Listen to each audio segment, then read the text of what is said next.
Hey, and welcome back to the Semi-Macho Dad channel.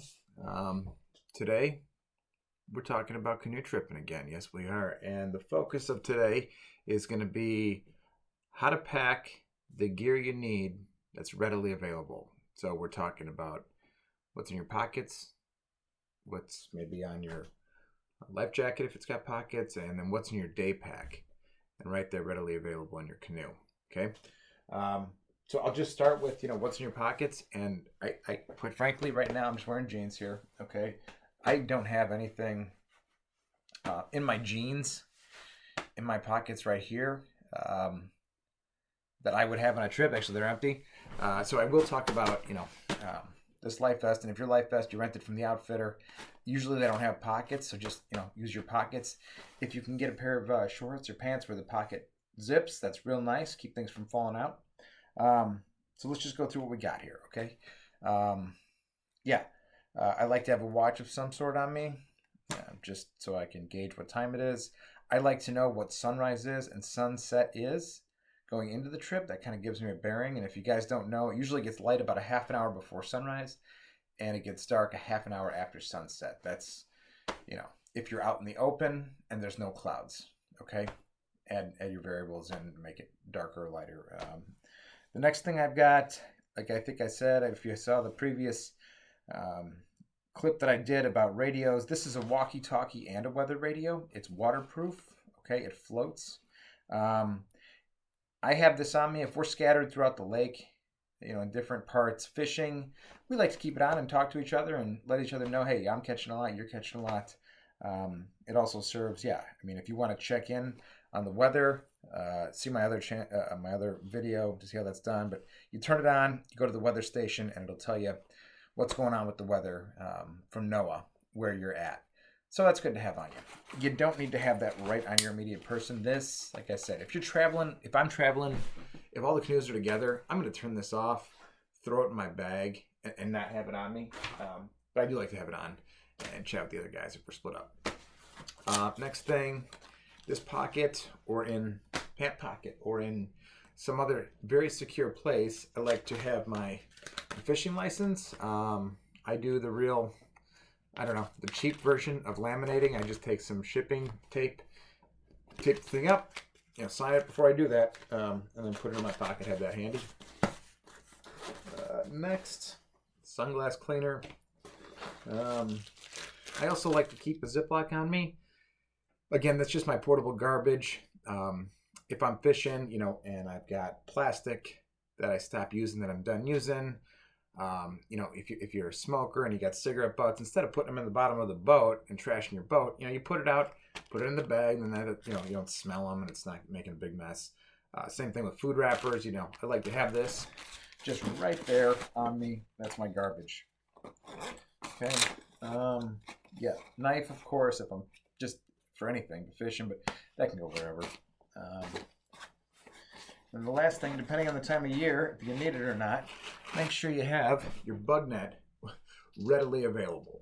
A lot of times the bugs will let you be if you're in the middle of the lake, so you can take it off, tuck it away, but you guys know on those portages sometimes you want that thing right there. Lastly, I've got these sunglasses here. You can get some that have that floating band. That's kind of nice, but I think it's nice to have something where you can set them down if you don't want to wear them, flip them back up.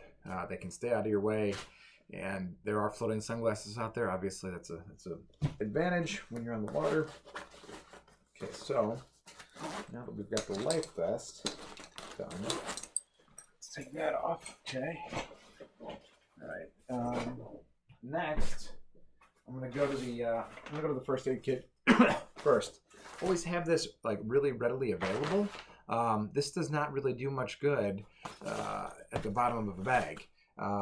That negates the whole first part. Like the first is immediate aid. So have this readily available. And it's not even, what we like to do is we've got this red dry bag here. It's small, and we'll condense our first aid kit and we'll put it in here because red sticks out. Everyone knows sort of the international color of, first aid is red. So this just, we keep this its own separate thing in one of the canoes or kayaks. Okay. And then everybody knows exactly where that's at. So that's the first first aid kit. And before we get to the backpack and the contents of it, I got two more things. A lot of guys do it different ways. I see, bailing buckets or troughs or something. I like to have a sponge, a bailing sponge, either like a Tyler's sponge like this. There's car wash sponges, that the big ones, and those are real nice because they do a couple things.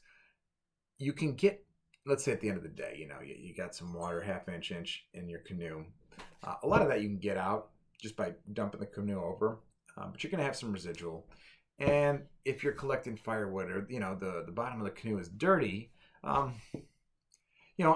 I say, it's almost like a quick car wash, right? You take it through the rinse, but you take this, get it wet in the lake, rinse off the inside of your canoe, flip it over, and it should be dry. You should have a nice clean canoe in the morning, and it's not a bad feeling.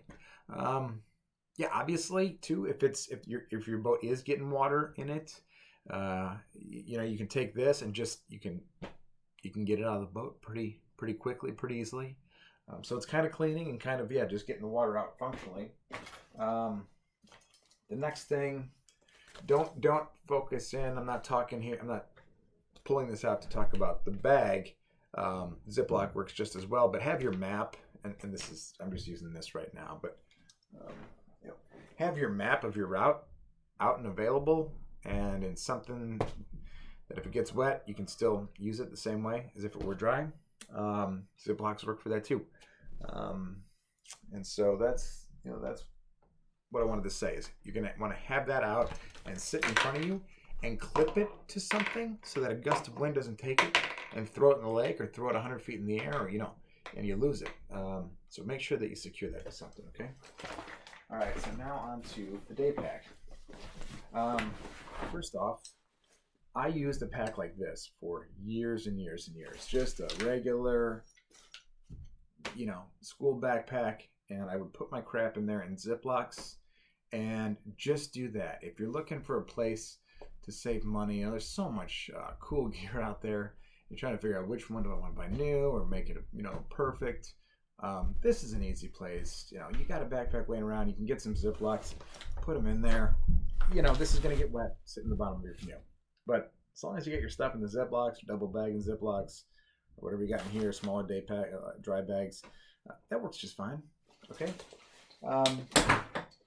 Look, I am a gearhead, and I've been doing this a long, long time. And I quite frankly, I got this one right here as a gift. But this is the exact same thing as what I just had. It just happens to be a dry bag. Okay. And I'm not here to plug. I'm not plugging labels. That's really not what I'm here to do. Before I open it up, guys, I do want to show you that the nice thing about dry bags is, obviously they keep the water out, but as you cinch them down, like I have here, as you roll it, if you're rolling it tight enough, you should be able to keep a lot of air in there too. And this is not like vacuum sealing something. I don't mind if I have extra air in it, because what we're doing is we're on a canoe trip. And there's just, I'm not gaining anything by smushing this down as small as possible.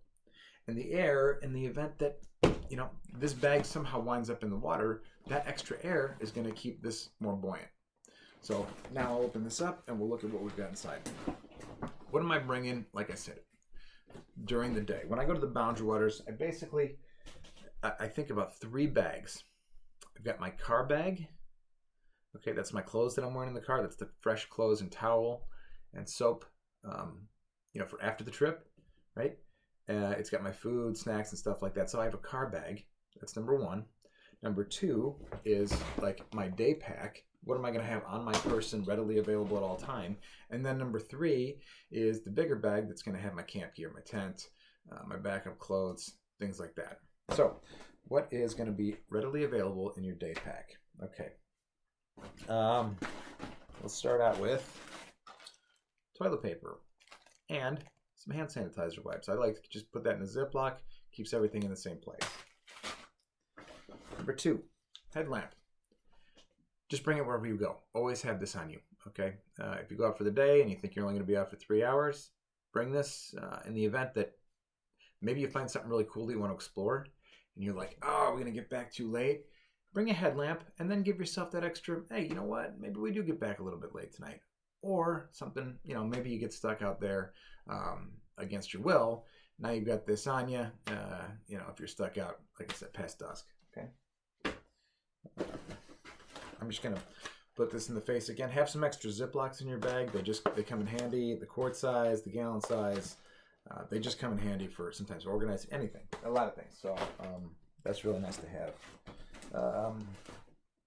I like to bring and have on me, even though we use gravity filtration, these iodine water filter tablets. Water's pretty essential, guys, so you always want to make sure that you have some access to clean water. So this is real small, light.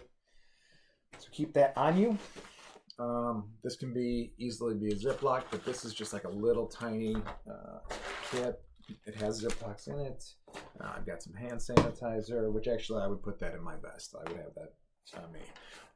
Got my compass if I need to pull that out. And I've got some really basic first aid stuff. I've got some Band-Aids, and I've got some Neosporin, that antibiotic stuff. And then I just have just a handful of different batteries, like backups, on me. So I keep those. I think that's all I got in there. That's a place if you're a diabetic, you can keep some sugar tablets on your, stuff like that. Like, there's all sorts of things that people might put in here. If you're if you have a portable power bank charger, something like that can go in here. A lot of things. Next thing, I like to have at least 15 feet of just rope that doesn't have a specific function. It's just extra on me at all times. Usually I bring more, but I'd say minimum of 15 feet. Just if you gotta, tie up the canoe, or you're paddling and you see this huge, nice score of firewood, right? And you go in there and you want to maybe lash this to the wood so you can pull the wood. Okay. There's a lot of reasons just to have this on there. Okay. If you want to lash two canoes together and just eat your lunch out in the middle of the lake, then you got this on you, and that works out pretty well. Tarp. It's good to have a tarp on you, one for the canoe. If you're out way away from camp and a freak storm pops up and you got to get off the lake, you can just throw this over your head really quick. And rain gear, of course, we're going to get to that. But if you get a little shelter over you too, that's not a bad thing either. Okay. And this one has that reflective stuff on one side of it. Okay, you can kind of see what the guy's doing there. So it does function, for emergency stuff as well. At the bottom of my bag, I should have, the rain pants. I'll keep those at the bottom of the bag, especially if it's a travel day. I don't put rain pants on if I'm traveling because, quite frankly, I'm working up a sweat. I'm working hard, so my body temperature is up. I'm going to change into these once I get to camp. And I'm not working so hard. So they're good to have.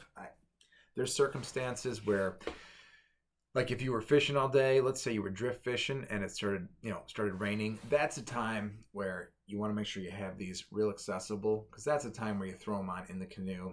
And then you can just hang back, fish. You got all your rain gear on, and that's the part where you laugh and you say there's no such thing as bad weather. There's just, bad clothing. Okay, I think. Okay. The last thing that I got here is, the rain jacket. And I went over the rain jacket and some other ones. Again, I'm just going to keep hammering on how important it is when you're up there. If there's the chance that you're in a place where it's raining and you're doing some kind of athletic or energy burning activity at the same time, you want a rain jacket with pit zips, or you will you'll get wetter from your sweat than you would if you weren't wearing the rain jacket and the rain were just hitting you, and you'd stink worse. So that's why I'm saying if you're at a point where you're making a decision about what rain jacket to bring or to buy, pit zips are definitely, in my opinion, a need disguised as a want. And I think, guys, that's the gist of it. The last thing, I bring bandanas up, and there's times where I'm at, if it's sunny or if I want to get it wet and cool off and put it on. But Quite frankly, you know, when you're in the woods, there's ticks up there, and one of the best defenses against ticks is a hat. I wear something that's full brim when I'm up there. This will do. You know, the ticks, I don't think they can penetrate the mesh or whatever regular ball cap you got on. But wear a hat when you're around camp, or have somebody check your head real good for ticks afterwards. That's travel. Oh, the last thing I'll say, traveling in the boat. What do you want to wear, right? Have your sunblock on you, and I like these shirts that's long sleeve. It's you know, it protects me from the UV rays and stuff. So it's kind of lightweight. It kind of, you know, knocks all that out, and it just, you know, it minimizes the amount of sun that I get. I can throw that over me, and it doesn't really, it's not a warming effect. It just keeps the sun off, so it's kind of more of a cooling effect. And that's, I'm just gonna leave it at that, guys. Okay, bring the stuff that's smart. Don't just think about stuff when you're packing it, and think, if I need this, do I need it like really quick? And if so, you know, put it at the top of your bag or put it in your day pack. That's the question you ask yourself when you start packing. Okay, all right. Thanks for joining, guys. See you later.